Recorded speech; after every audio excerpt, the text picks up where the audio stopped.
In today's episode, Tara and I explore the connection between ADHD and narcissistic abuse. Victims who have the conditions of either ADHD and autism have a higher risk of being narcissistically abused because of the vulnerabilities of these two conditions. And the self-help tip is on developing a social skyscraper by looking at the reciprocity in relationships and gauging how much vulnerability is reasonable in each relationship. Thank you for joining us on Breaking Free from Narcissistic Abuse, where we talk about strategies, tips, and tricks on navigating and recovering from narcissistic abuse. I'm your host, Dr. Kerry McAvoy, a mental health clinician with over 20 years experience and author of Love You More, a graphic inside look at my experience of a toxic relationship. And I'm your other host, Tara Blair-Ball, certified relationship coach, abuse survivor, and author of Reclaim and Recover, Heal from Toxic Relationships with the 7-Step Guided Journal. We're thrilled that you're here with us today. Remember to subscribe so you don't miss future episodes, and leave us a review and let us know what you think of the show. In today's episode, we're going to be talking about ADHD and autism vulnerabilities to abuse and toxic relationships. I personally was diagnosed with ADHD in January of this year, and I've been doing a lot of research on how ADHD, particularly for me, sets me up or did set me up for unhealthy, toxic relationships, and also the negative behaviors that happen in toxic relationships, like gaslighting, cognitive dissonance, PTSD, trauma, all of those aspects. So, Kerry, you don't have ADHD. So how have you seen some aspects of this in yourself? Is that something you're aware of? I haven't been aware of it until recently. I'm a late diagnosed autistic woman. So I had a clinician tell me about 2.5, 3 years ago that I was autistic. Now, one of my sons was diagnosed professionally by an autistic clinic, and so I wasn't surprised there was autism in the family. And when I thought back about it, I realized that my father probably was autistic as well. But it came as a big surprise to me, and yet also not. But so all my relationships up to now have been prior to this knowledge. I didn't know that I was autistic when I met people.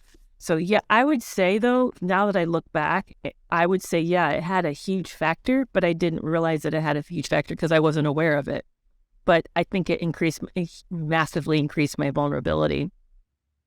Yeah, absolutely. I see the same for myself. My current relationship, my husband actually has ADHD, but I wasn't diagnosed until after my son was diagnosed. So a similar story. With my son, I was taking him to be diagnosed. He's 6. He very clearly presents as having ADHD. He's very hyperactive, very impulsive. But when I was taking him to be tested and thinking and answering questions as they're related to him, I realized that so many of the questions applied to myself. And what I learned too is that, I don't know if this is the case for being diagnosed autistic as a woman, but being diagnosed ADHD as a woman, it often presents differently in women. It's usually less on the hyperactive part of the scale, but it has all of the other components. So the forgetfulness, the hyperfixations, the difficulty with memory and time management, definitely being impulsive, reactive, and a lot of those qualities I can now see and look back on really set me up for unhealthy relationships. For example, those of us who have ADHD often do something similar to love bombing. And it often comes from the fact that we get hyperfixated. So we get very obsessive. And in this case, we become very obsessive about the new relationship. So we think they're perfect, they're wonderful, and we throw everything that we can at them, lots of grand romantic gestures, which clearly resembles love bombing. The difference is we're not doing it with any sort of malicious intent or desire to control that person. It is because of that hyperfixation. But once that dopamine hit of the new relationship has sort of waned, we kind of lose interest, and then we become hyperfixated on something else, which can feel really awful to the other person because they suddenly are not our one and only. We've become obsessed with work or some other project or hobby, but it can very much resemble that. Also, that impulsivity really sets us up to feel really willing to rush headlong and quickly into new relationships. That desire to have dopamine can mean that we can really be addicted not only to the love bombing cycle, but also the abuse and fighting cycle of the relationship, because you're getting along, it's so romantic. Oh, here's a fight, and then the fight settles and you make up and another dopamine hit. So being in that cycle of abuse is very similar. We've talked about this in the episode on gaslighting that we did recently.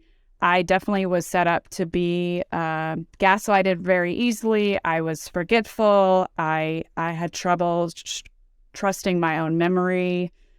So someone could tell me, oh, that didn't happen. And I could really struggle if they were actually, in fact, being malicious, because I couldn't always trust my own memory of events for that as well. What I've also found from my research on people with ADHD is we also tend to be impacted more by trauma than other people. People who have ADHD are 4 times more likely to develop PTSD as a result of trauma than someone who doesn't have ADHD. And experiencing trauma can cause ADHD. So you're 2 times more likely to develop ADHD as a result of experiencing trauma. So there's a lot of interlay in that is really fascinating. And I don't think there has been enough talked about how ADHD can really negatively impact our relationships and set us up for the toxic relationships that we may end up in. That's fascinating, Terry. I have to admit that ADHD has never been something that I've spent much time learning much about. When I was going through graduate school, it was kind of the new thing showing up, just like autism was showing up. Autism was in the DSM-3 for the first time. It made its appearance the same time as narcissistic personality disorder made its appearance in the DSM-3. They both were new diagnoses that in 1980. And not to say they didn't exist for forever, but we weren't clinically diagnosing them that way. So here I am, I'm in school in 1986 to 1991, and these are really new frontiers. And I was moving more into adult, they were seen as realms of the child psychology, and I was moving into the realm of adult psychology. So it wasn't topics that I spent a lot of time on. So it's interesting to hear this. And in fact, your comment about the fact that trauma can create or cause ADHD symptoms to me is fascinating. I'm not surprised, because I've noticed my own attention span's shortened. There's things I struggle to do now that I used to do a lot of subsequent to this last traumatic experience. So I find that fascinating. Autism is similar and different. I mean, it's also a neurological condition. It's neurodivergence. It tends to have 4 areas of impact. It's social cues and social reciprocity, the problem. So in other words, social interactions. There often is a language component to it, a communication component, language communication. There's sensory sensitivity, and also there's some kind of often a neural motor coordination problem that may be presenting as well. One of the problems that autistic people have is that we're overly literal. So we tend to, it can look like black and white thinking, but it actually is because it's more concrete thinking. So things like an abstract statement like strike when the iron's hot. I remember the first time I heard it. When I hear it, I kind of go blank because my mind goes to an iron. I see an iron in my head and I think, well, how does that make sense? I now have learned how to abstract think. I'm capable of that, but I had to learn to do that. But one of the other big pieces that happens when autistic people meet people, because of the struggle with reciprocity, we don't really know how to manage all very sophisticatedly or very smoothly these interactions, and as a result, we tend to overshare. You can see how in a love bombing situation, oversharing. Here you are. You should see the amount of information I gave my ex. Reams of notes, way too much information in these early dates, because I thought that's what people did. I didn't realize, I was so excited to have someone who's into me. I just wanted to kind of pour all this out. I never thought about, again, being really literal and not. Here's the other problem with literalness, and I know I'm jumping. Literalness also means we struggle to understand deception. We take things literally. So when we see something or somebody's presenting something, our mind doesn't go, what might be the motivation to this? This is an odd interaction. Is there ulterior purposes? Instead, we literally take it at face value and think what we see is what we're getting. Wow, that's a huge disaster. Right. It's not what's happening at all. So here you have oversharing, which then enables the love bombing to be really effective because you gave a lot of critical information. And then you're taking this person at face value when there's a deception going on that you may not realize, and maybe even the narcissist in the beginning doesn't realize because they're idealistic too. But it's just a perfect setup for abuse. And so it's not surprising. A lot of autistic people have a lot of trauma. And I was finding it interesting when I was doing some reflection today too, and I was researching on autism and ADHD, and actually people who have autism. And the stats were actually different depending on which scientific journal or institute I was looking at. But it was saying 30 to 80% of people with autism also present with ADHD. So there's a lot of overlap between the two. But it is interesting that that's not the case for you, that you're one of those 70 to 30% where it doesn't. Like, what a range. Yeah, that's a wild rate. It's a huge rate. And interestingly, all my sons are also on the spectrum. And my oldest, as a child, had a hyperactive component. He is busy, very, very busy. But there wasn't any distractibility. He was hyper-focused. So he wasn't distractible in his head. He would be very focused. But on the other hand, he would move from thing to thing to thing. And he could, you felt like he kind of was buzzing around. So I did see the hyperactivity with him, but I didn't see it in the other two. And I would say, no, none of my sons have the ADHD component. And in fact, I wouldn't say anybody in my family. And I definitely see a genetic component to this, that it tends to run in my family. And I can see different members who have it. And it just doesn't, maybe that's just unique to us, Maybe that's the piece of the genetics we just didn't get, was that component of it. But I have heard that a lot, that a lot of people with ADHD also are autistic. But, it doesn't present the same for women as it does men. I mean, it actually does if you stand way far back and look at the symptoms. But for women, we mask it a lot better because we're more social by nature. And also our hyperfixations tend to be more socially acceptable. Girls may be in horses or, pets or animals. And we don't see that like, oh, that's the same thing as a boy's excessive fascination with dinosaurs, to where they could quote every type of dinosaur.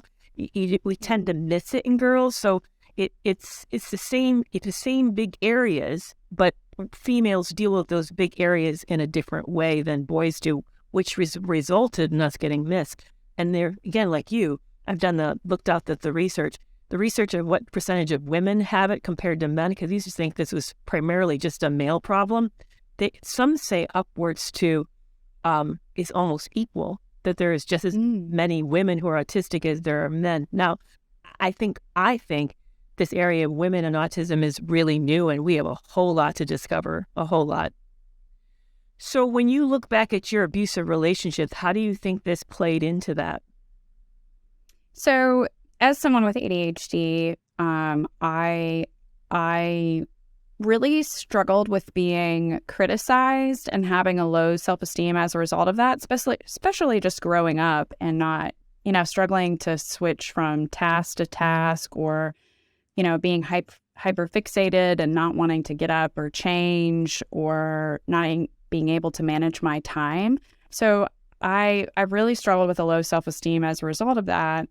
So that really set me up for when my previous partner, for example, love bombed me, for someone to tell me that I was perfect and wonderful and amazing, and to not at any point in the beginning, at least, reject me or criticize me. I really just latched onto that. A lot of people who have ADHD have also what's called rejection sensitivity or rejection sensitivity dysphoria. So we can really respond very negatively to rejection in any sense. And so to have someone just tell us that we were perfect, or tell me that I was perfect just the way I was, and that I was beautiful and wonderful, that made it really easy for me to get hooked. It really did. And why I also just craved that and felt responsible when the love bombing stopped, and felt responsible for trying to make it come back, like trying, what could I do to, what behaviors do I need to do? What do I need to change in myself? Clearly, I'm the problem and why we're in the situation we're in. What can I do to make this fight not happen anymore and make up? Because that's what I was always wanting to do, was go back to that makeup. And just that craving dopamine also meant that I really struggled with any part of the relationship that felt boring. So that means I might pick fights myself, to make it exciting again. So I definitely saw that as impacting it.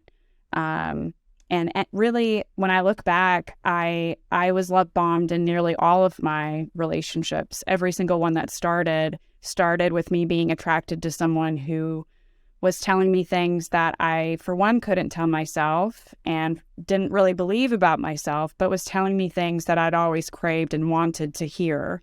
And so it's really sad looking back, just thinking about like the little girl that I was, like the teenager, like every single time some asshole told me that I was perfect or beautiful, I was like, okay, I'll do whatever you want.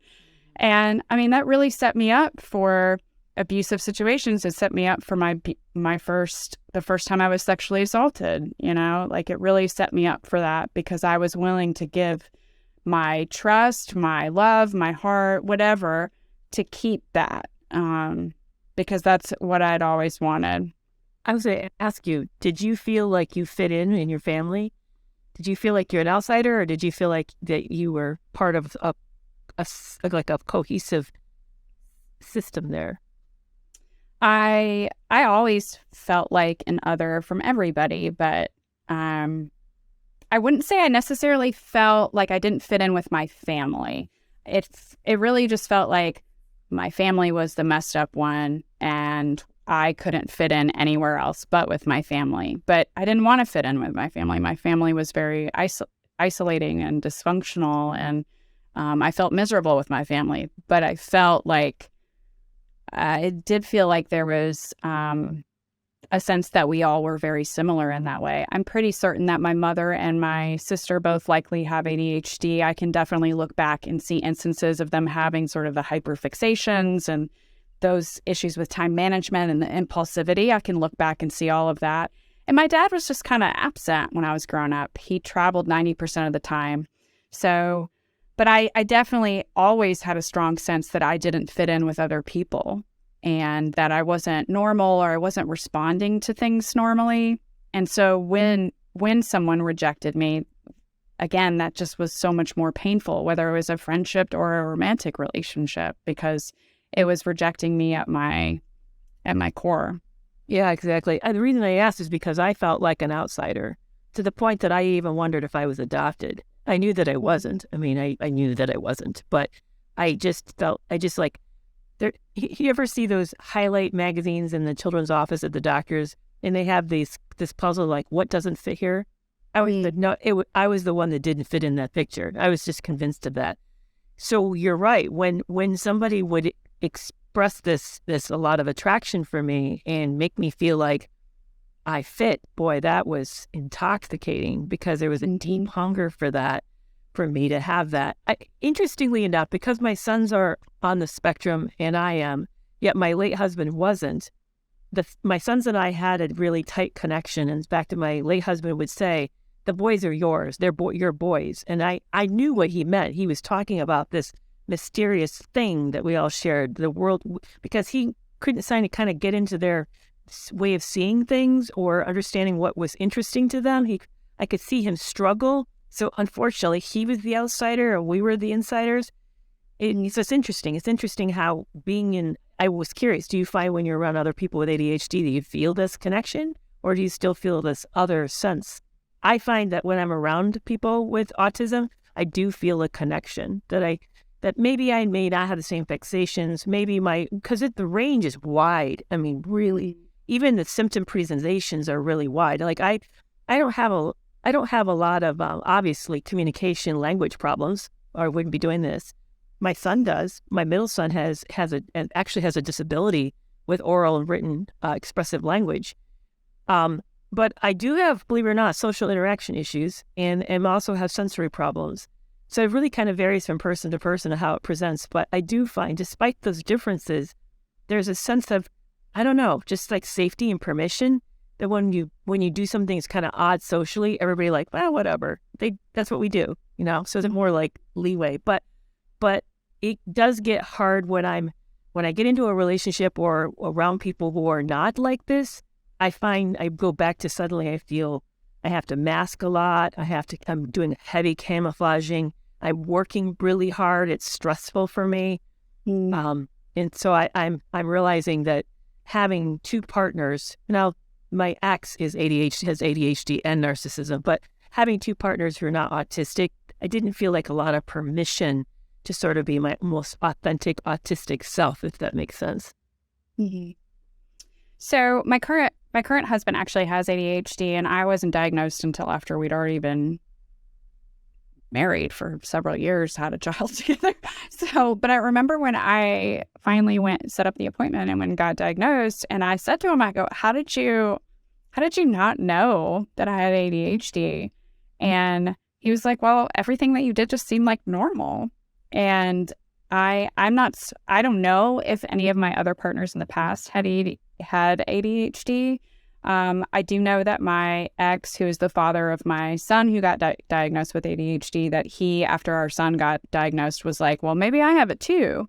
So I don't know. I wonder too if the difference is the level of awareness, as well as if you had been diagnosed. You know, my husband's very aware of his own behaviors and, you know, he has been diagnosed as being treated for his ADHD. And so to him, like, the behaviors that I was doing weren't weird. And when I had questions when we were early on dating about sort of how his ADHD would present, he was very like clear of like, oh, this is what it is. And, you know, this is how we can communicate about it. Because he would get really hyper fixated on certain things to the point that he really struggled being interrupted at all. So we had to learn as a couple that, you know, he would put a sign on the door that like, I need this time. And if you're going to come and interrupt, please text me first and see if I'm willing to send back. Because if he's hyper fixated and gets interrupted, he cannot go back to his task.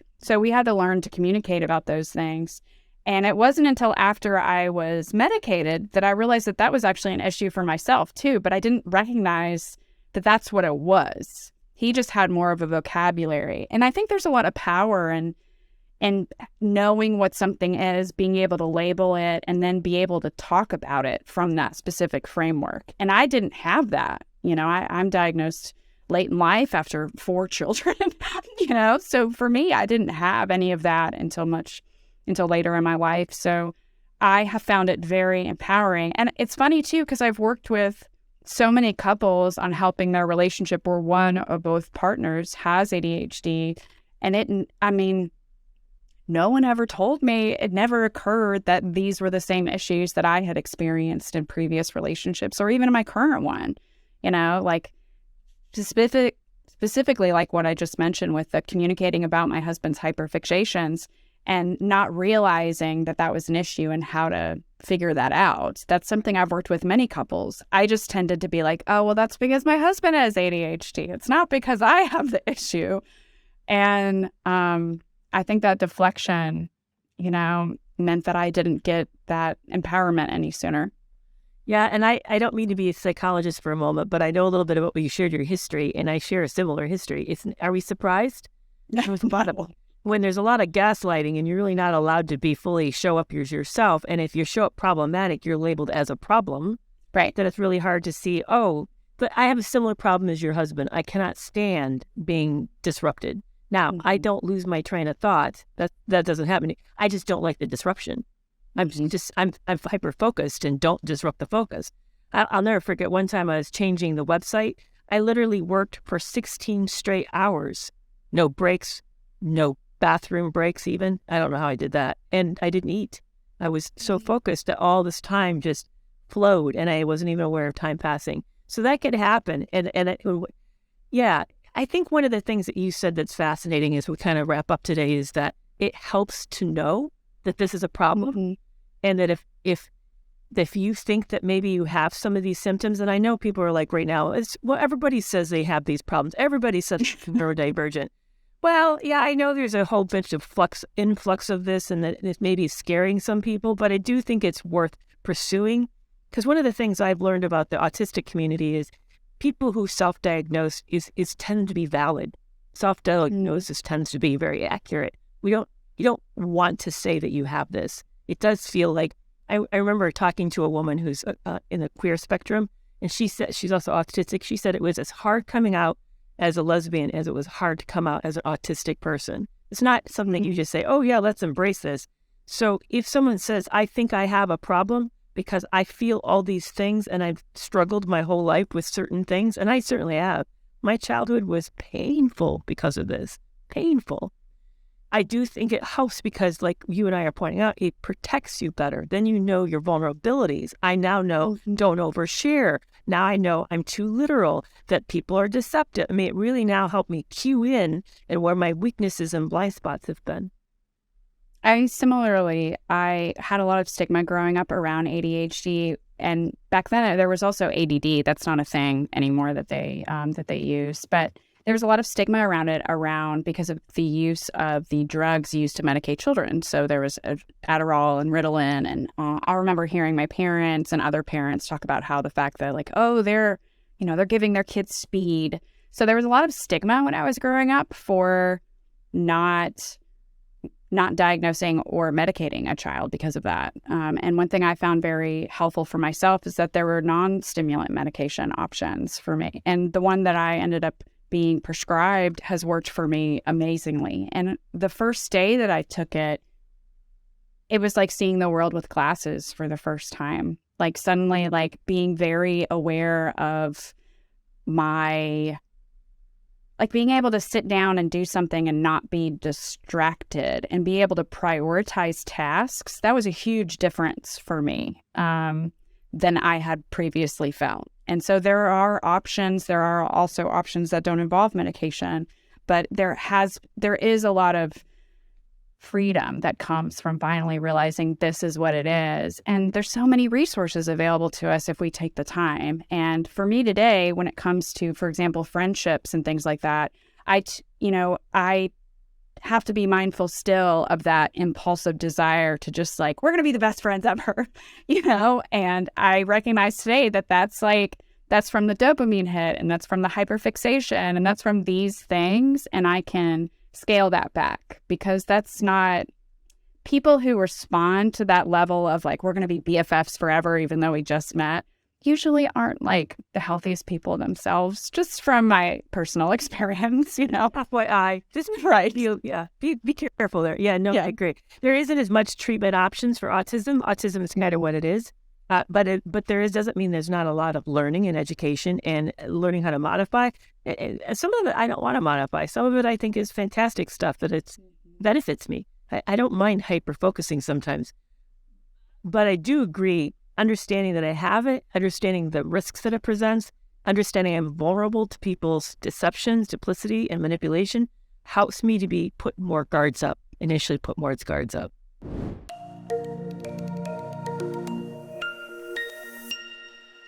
The self-help tip today this is something I created, and it really helped me a lot. So if you struggle with interpersonal relationships and understanding where you are in a relationship, how much to share and not share, this might be a helpful imagery. So what it is imagine you have a skyscraper, and the skyscraper is varying degrees of vulnerability in a relationship. So the lobby would be the public. This is extreme exposure, and you would be very careful about what you present. It's the forward-facing self. It's like how you dress yourself, why you have the haircut you have. Those are the things you really don't care who knows about it because everyone's going to see it. So in this place, the things that are more important to you, precious or private, you would not divulge in a public atmosphere. So imagine people in the general world, acquaintances, your neighbors, people you see in the grocery store. That's the lobby of your life. Then there's the lower levels of a skyscraper, and those lower levels would be people that maybe you go to the PTA with, maybe there's somebody you go to church with, maybe they're in a group with you. This is the people who you would say maybe your acquaintances, maybe slightly friends. the risk is a little higher here. You might show up a little more so than you would in a lobby. But again, you're curating the information that you're giving them. This may not be, you may talk about what movie you watched, but you might not get into the fact that you and your partner have had a fight last night. So you'd be careful about the kind of content you get. Get into the higher levels. This is what I would say are friendships. This is where there's more reciprocity, there's more shared risks, and this is a place where you get into preferences, likes, dislikes, maybe even opinions. And you would feel greater safety with vulnerability. And then at the top level, and even at a penthouse level, this should only have a couple people, maybe even one person. Maybe this is more of a faith place, where if you have a higher power, you'd see that also part of that shared there as well. This is where you're your most vulnerable self. This is where you would say what makes you terrified, or the things that you're concerned about, or what you dream about, things that you're willing to take risks. But what I found helpful is when I am in a relationship with somebody, I ask myself, what level of reciprocity is this relationship at? Is it a lobby level, lower level, mid-level, or an upper level? And that helps me then when I think about what I'm preparing to share. I think, does what I'm sharing fit the level of risk? Does this fit the appropriate level on that skyscraper? So if I'm talking about maybe something that's deeply bothering me, and yet this is an acquaintance, I would say, not the right person. And I would say, what would be appropriate to share? Might be just that I had a rough evening last night, and then leave it at that. But it really helps me kind of gauge vulnerability. I like that a lot. I like how much I can visualize it too. Walking in the lobby, everybody there versus being in the penthouse. I think that's a really effective analogy for thinking about how we share. It also makes me wonder, what would you suggest if someone, for example, wants to take an acquaintance to a upper level relationship? So how might you sort of expand that to help them assess that move in that relationship? Right. You always have to do a test. So you'd have to test it out with something vulnerable that to you feels like, well, if it gets abused or exploited, so what? I don't care. And then see if there's if they receive it, respect it, and then do they also reciprocate that kind of vulnerability back? So you have to make sure there's equality. In other words, the power being shared there is equal, and it's not a one-upmanship. So one of the things I would do when I was doing online dating, I would overshare. I'd take a person accidentally up to the upper level, thinking that that's going to help develop intimacy. Well, we're not there yet. This person's not prepared to go there with me. I'm probably also not reciprocating that kind of vulnerability. So it really helped me no, this is a new relationship. New relationships need to start out low levels, and we slowly work up to upper levels. But also watch for violations. Sometimes you'll think you're on a certain level with somebody, and then you'll find out they're withholding information from you. So in other words, if you're an upper level people don't hide massive pieces of themselves from you. They don't live double lives. They don't lie to you. If you're seeing that, then you don't have a reciprocally mutual relationship at a high level. It's just appearing to be. To me, that is, whoa, I need to take them way down low, because that's almost to a lobby level again, which again, that's a whole nother topic about how abuse is an inequity of power. But yeah, I love that. Thank you so much for sharing, Kerry. I'm going to keep thinking about that today. Can you relate to any of what Kerry and I discussed in today's episodes about the vulnerabilities those of us might have in regards to ADHD or autism? And are you going to use Kerry's social skyscraper to evaluate your relationships, either currently or in any new ones that you have? You can let us know by emailing us at hello@breakingfreewithkerrytara.com. If you haven't yet, make sure you follow or subscribe, write a review, and if you know someone who would benefit from this episode, please share it with them. If you're not following us yet on social media, make sure to check me out at tara.relationshipcoach and Kerry at Kerry McAvoy, PhD. We will see you back here next Monday, where we'll be talking about reactive abuse.